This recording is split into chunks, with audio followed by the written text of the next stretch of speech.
Assalamualaikum warahmatullahi wabarakatuh. Sobat EBTV dimanapun kalian berada, jumpa lagi dengan channel terkeren, channel terupdate, channel terakurat, channel terkini yang selalu support kalian dalam usaha kalian untuk menjadi manusia cerdas, manusia yang selalu punya prinsip yang menomorsatukan Indonesia.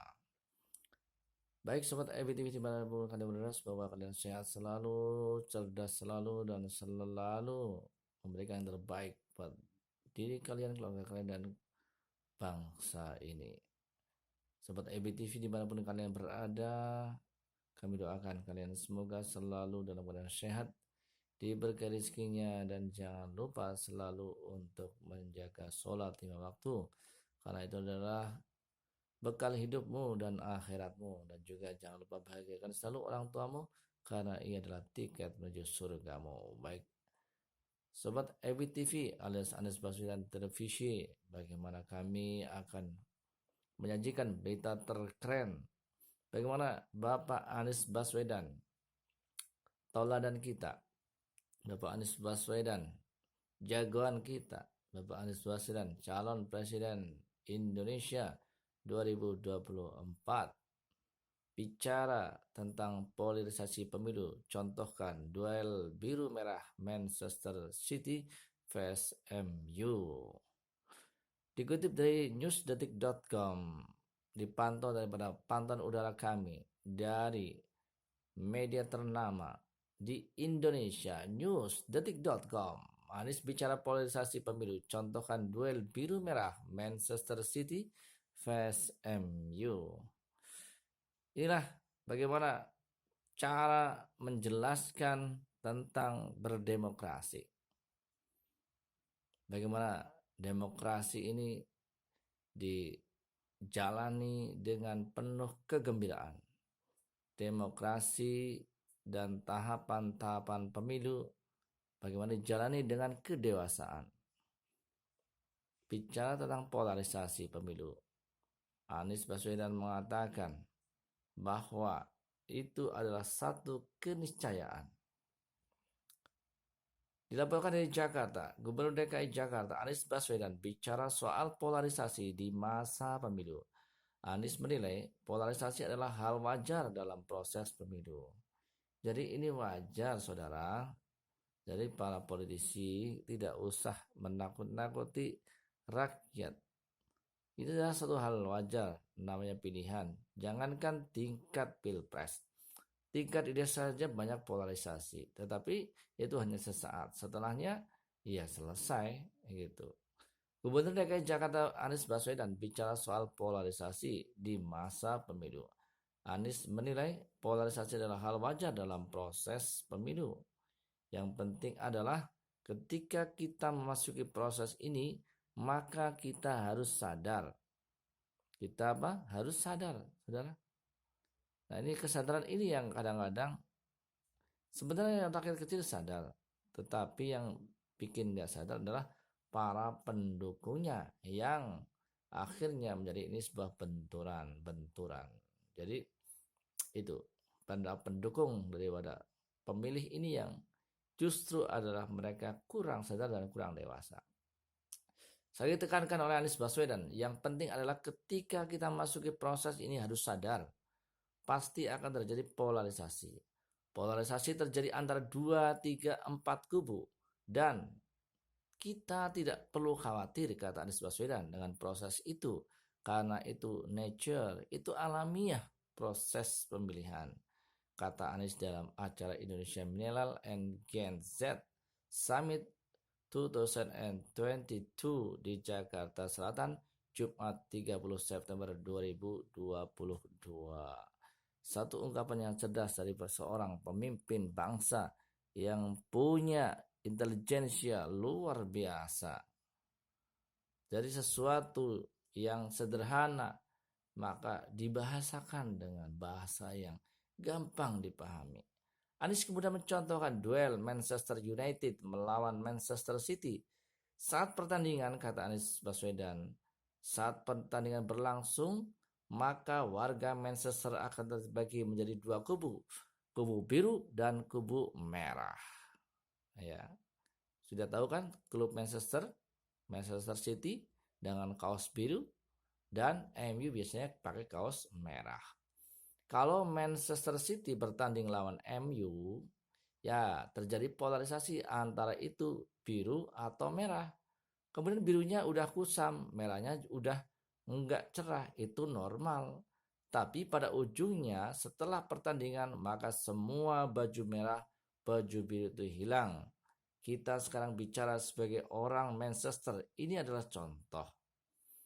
Jadi saat pertandingan ya begitu, saat pra pertandingan dan saat pertandingan para pendukung mendukung sesuai dengan yang mereka dukung. Tapi setelah pertandingan selesai ya sudah. Nah, itu contoh daripada seorang Anies Baswedan bagaimana menceritakan, mendeskripsikan tentang sebuah polarisasi di saat pemilu berlangsung.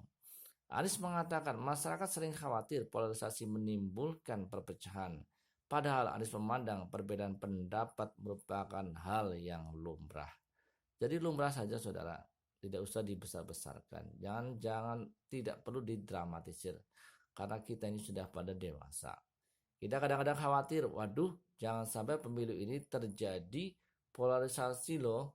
Polarisasi itu satu yang wajar. Tapi bagus itu seperti balon ada bendulnya lalu kembali lagi. Saya ingin sampaikan ada polarisasi, ada friksi, ada konflik, ada pecah. Itu ada stage-nya. Ada apa? Stage-nya jelasnya. Ex-Mendikbud itu berharap semua pihak bersikap dewasa terkait polarisasi dalam pemilu. Jangan sampai polarisasi selalu dianggap sebagai satu perpecahan.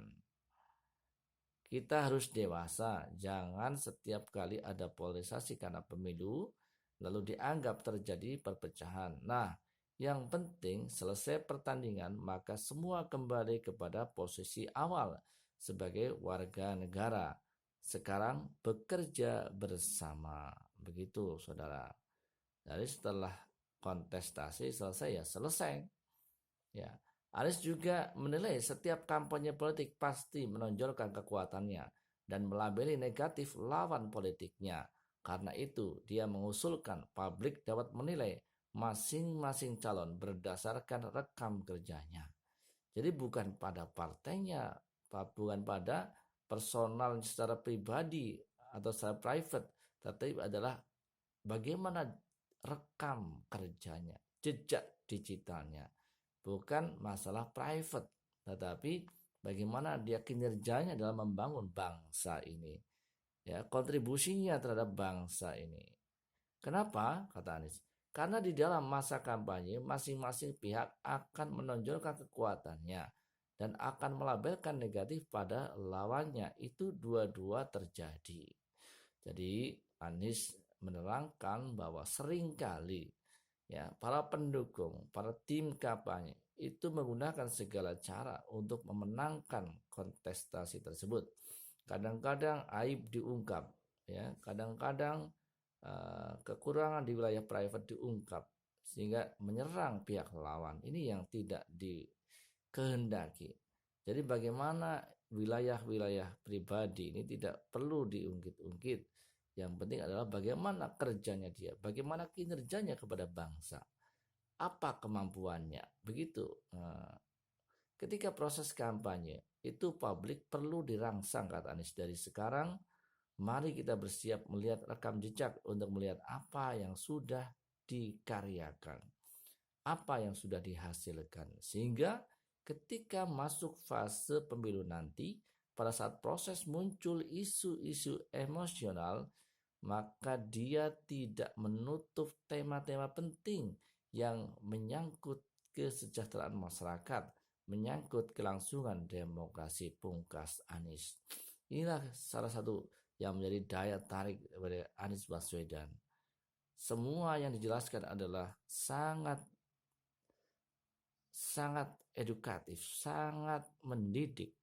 Bagaimana bangsa ini diajak untuk dewasa dalam proses pemilu, dalam berkontestasi kepada semua pihak, semua pendukung, dan semua tim kampanye.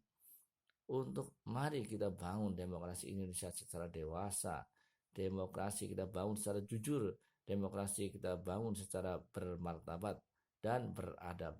Jangan karena ingin memenangkan calon yang diusungnya maka semua cara digunakan, dengan cara black campaign, dengan cara mematikan daripada karakternya atau pembunuhan karakter, mengungkap aib-aib. Ini kontraproduktif dengan tujuan diadakannya pemilu, karena pemilu adalah proses untuk memilih pemimpin yang terbaik bagi bangsa ini, bukan untuk membuka aib, tetapi bagaimana mendapatkan pemimpin yang betul-betul mampu untuk mensejahterakan Indonesia dan membahagiakan rakyat Indonesia seluruhnya. Demikian, terima kasih atas perhatiannya dan dukung selalu channel ini dengan cara subscribe, like, komen, share sebanyak-banyaknya. Anda dukung Anies Baswedan, maka Anda berikhtiar untuk menjadikan Indonesia maju, sejahtera, dan bahagia rakyatnya. Assalamualaikum warahmatullahi wabarakatuh. Jangan lupa subscribe.